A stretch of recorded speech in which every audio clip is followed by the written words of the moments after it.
Devin Cremines with the Center for Real Estate Finance Research, and today I have the pleasure of Dr. Peter Linneman joining us. Welcome, Dr. Linneman. My pleasure. I wish we'd be in person.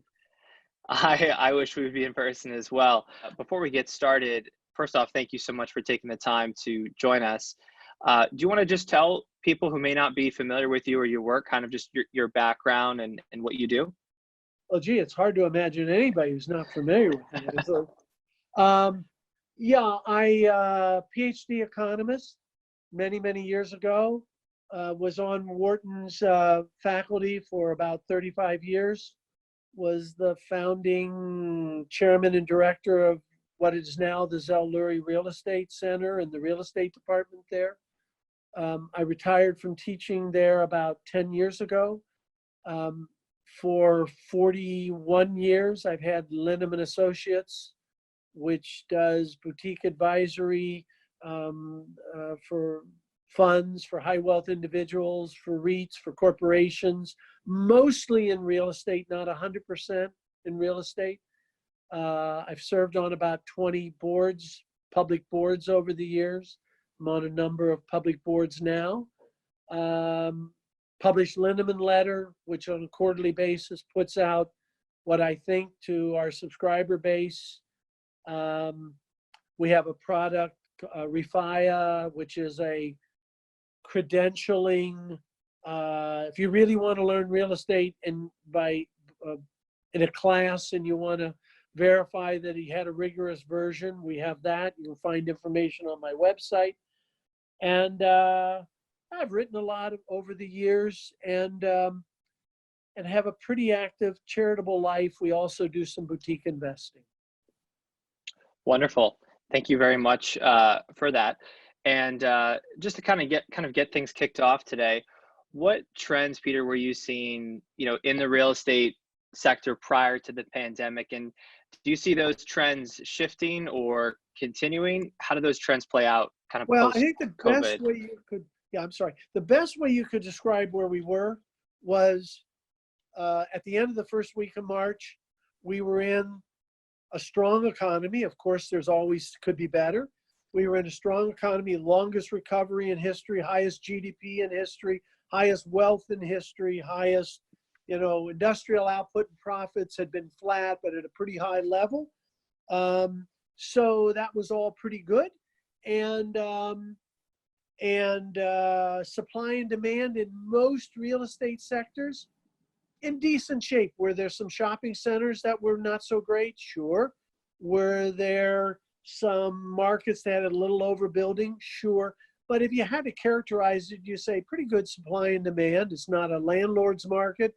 It's not a tenant's market, reasonably balanced.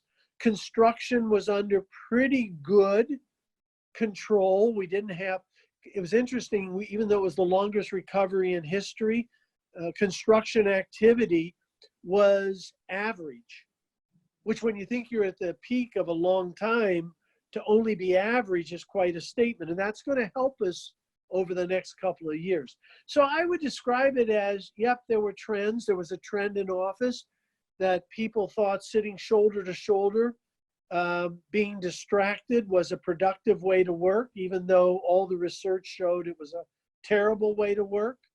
So the shared office environment, or the, not just companies sharing, but tenants laying their own space out that way.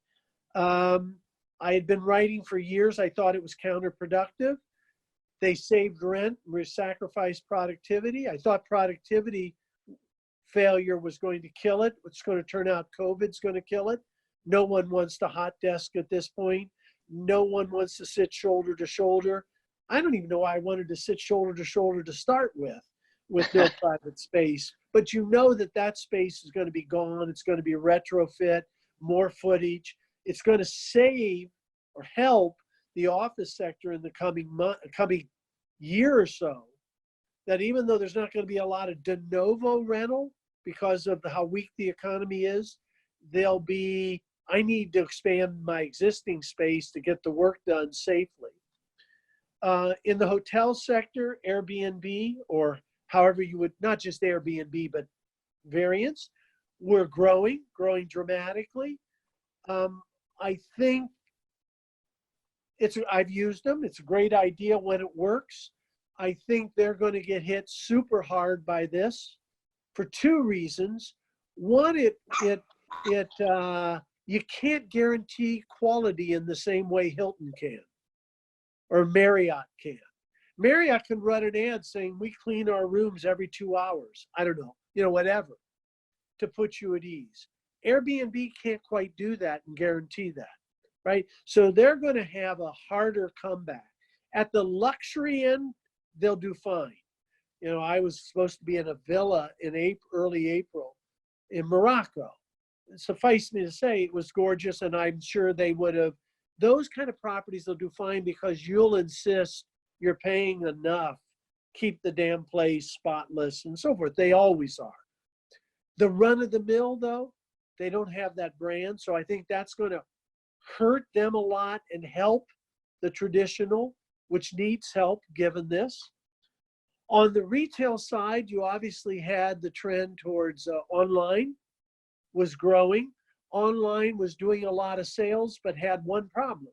It didn't make money if it involved a lot of touch, if it involved low margins, and if it involved high returns. And if it involved all three, low margin, high returns, high touch, it really lost money. Convenient, you loved it. If they charge you the same as you could buy it at the store, why not? And they lost money, and their money was either subsidized by the capital market or by profitable parts of the business. So how did Walmart claim to have lost a couple billion last year online? How did they fund it? They funded it from their normal business. When you're making a lot of money, you can subsidize. When you start losing a lot of money, it's harder to subsidize, either from the capital market side or not. So yes, online has had a good run, but to the extent they don't cover variable costs, they just lose more money on their good run. And there is a lot of online retail, not all, there's a lot of it. So it is a victim of its own success right now. And it's not being told, but it's true. Traditional retail, the good centers are great centers with great retailers. They're going to do fine as this all shakes out. People are going to shop again. We're social. We want to be around. We want to try things on. We want to show our friends how good we look. We want to, by the way, it'll take a little time psychologically, but we've lived through all kinds of unimaginable things over history, and we still shop. And I can't believe this will stop. Same way on hotels. We've lived through everything imaginable, and we still travel, and we will again. But it will slow some of this stuff down. The weak centers will really go out of business. The weak centers, though, they were going to go out of business anyway. It's just a matter of when. And going out of business soon actually helps retail, because they may only have been doing $110 a foot, but they had 400,000 feet. And that money then goes to a stronger center to make them stronger, consolidation part. So strong retail will still do well. Industrial will do a down. It's hard to have the kind of drop we've had in the economy and we're about to see in the economy without having fewer boxes. And at the end of the day, warehouses are about, quote, boxes, not just boxes, but tires. I mean, so if I have less sales, I just have less demand, and we're going to have a down economy. That will happen. Obviously, if you're a logistics that uses online and you can make money doing it, you'll do okay. Around ports and airports, I think we'll struggle because of import exports being down. And import exports will be down because incomes are down. By the way, those ports and around airports have been way up on warehouse because as incomes went up around the world, more imports, more exports, and globalization. Well, we're going to be in a down income period here and abroad. So less imports and less exports, and a bit of nationalization will set in, right? So that'll make that a little weaker. I'm not sure what I forgot. Apartments, people are going to live. On the other hand, the graduating class of 2020 from high school and college is going to be largely jobless instead of jobbed. So the apartment market's going to feel that. That's a whole bunch of kids that would have been taking apartments and paying. It wouldn't have been taking the high end, but they were taking apartments, and it ripples through. There's a whole bunch of people who aren't going to take them. They're going to go live with their parents for another 6 months or a year. I don't think they'll live there forever, but the apartment market will feel it, even though the population grows. When you get 25% unemployment, which is what I think we have today, you just get a lot of people who stay at home. Yeah, yeah, thank you for that. And to kind of to that point of what I hear you saying in terms of kind of the little bit of a shift in the dynamic from globalization to nationalization, you know, in major cities and major metros, we've been seeing a lot of urbanization. And, you know, do you think that will shift? Are we going to go back to people moving to the suburbs, or will Well, we kind of forget about this in a few I've years? been saying for years, and Joel Cochran in his research has been the most articulate. The suburbs have been growing faster than the city always in my lifetime. I'm 69, always in my lifetime. It is just that the differential growth rate shrunk. And what really happened, instead of only the suburbs growing and the city shrinking, we over the last, 15 years have had cities are growing and the suburbs are growing. Okay, but the suburbs are still growing far faster. Suburbs attract something like 3.5 to 4 times as many young people as the city does. I mean, they do. Not everybody works and lives in Manhattan. There's a lot of people in other places, right? So I've been saying for some time that the cities got overbuilt, and I've lived in the city my whole life. So I love cities, but you got to face some reality. And the empty nester myth, you know, yes, there are some empty nesters come, but how many people give up 4,000 feet, move to a neighborhood where they know no one and live in 800 feet? That's not, I mean, yeah, there are some, but it's not the norm. So yes, the suburbanization will happen. It was already underway, picking up steam as the millennials started getting married and having children. It's going to continue. And I think you're right that this will put a little speed in that. And so if it was, I think the numbers I say was about, for every one in the city, there were 3 going to the suburb. I can see that being for every one in the city, 3.5 are going to the suburb among the young people. But it's not like no one's going to go to the city. No one was going to live in New York after 9/11. No one was going to live downtown after 9/11. No one's going to travel again after 9/11. So, I mean, we're very resilient beasts. We're very adaptive beasts. No one is ever going to live in Florida again after the 3 years in a row where they had horrible hurricanes. And you come back a decade later and you find out forever took about 1.5 years. So some of these are not going to react as big as the headline. Yeah. So, and to that point, and to kind of maybe where things are shifting, I think in one of your like weekly podcasts that you've been putting out, which have been very, very helpful and very resourceful. Diatribes. Yes. Rant. Yes. Yes. You had mentioned that property values, I think, are down roughly 20 to 40%. Where do you see the or where and when do you see the bottom of the cycle hitting if we are headed into a recession? And where do you feel like will be the largest opportunities? I think the economy down has probably 2 to 3 months still down. It depends on when open ups occur. It's as simple as if you're not allowed to do business, you can't do business. So I think we hopefully are in the last month of that. There will be some lag, particularly in state and local government, because state and local governments appear like they're going to lay people off rather than cut salaries. I'm not sure why they aren't just cutting salaries 20% across the board. Nobody's going to quit. If they cut salaries across the board 20% state and local, nobody would quit to speak of. There'd be 5 guys. No one's going to quit to speak of, because where are they going to get a job?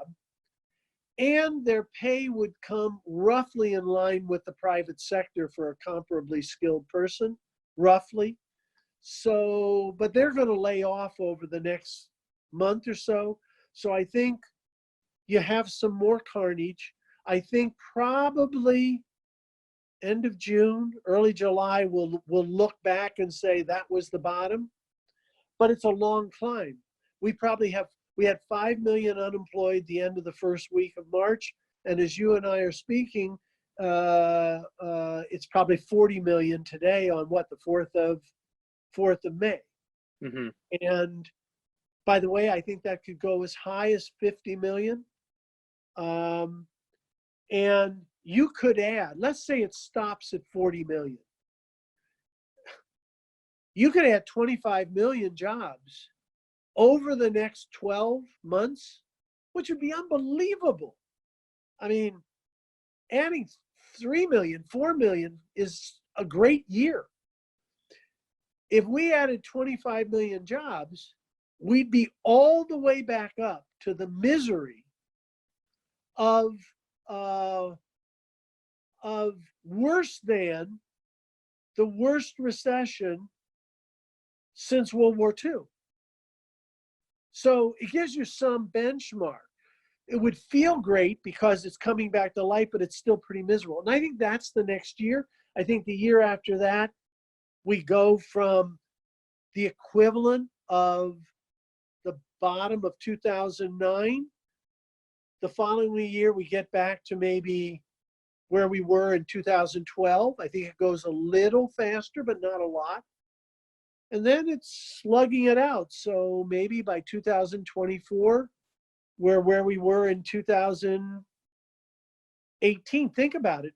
If we could do in 4 years what it took us 9 years last time, I mean, that's not so bad. So I think that's where are the opportunities? The opportunities are going to be a little harder to find this time because the banks have the capital and the regulatory support to forbear. And if they have the capital to forbear and the mandate from their regulator to forbear, they'll forbear. And forbearance means no forced sales. Doesn't mean no pain, it just means no forced sales. No forced sales mean no panic sales. You know, sell at any price. I don't care. Just get rid of it tomorrow. And I don't think you're going to see a lot of that. You're going to see much more measured transaction. I think it's going to be a relatively small period of transaction. My guess is people like Brookfield and Starwood and Blackstone and some others, I think they'll play in the public markets. And I have no information. But I don't have to wait for a transaction on the public market. If I want to try to buy Hilton, take Blackstone, who bought Hilton and did very well. They know the management. They know the management's fabulous. Best management team out there. They have plenty of capital. They know the price in the market. They come along and they do their math. I don't have a hard time envisioning them buying Hilton and buying Hilton's debt at a discount.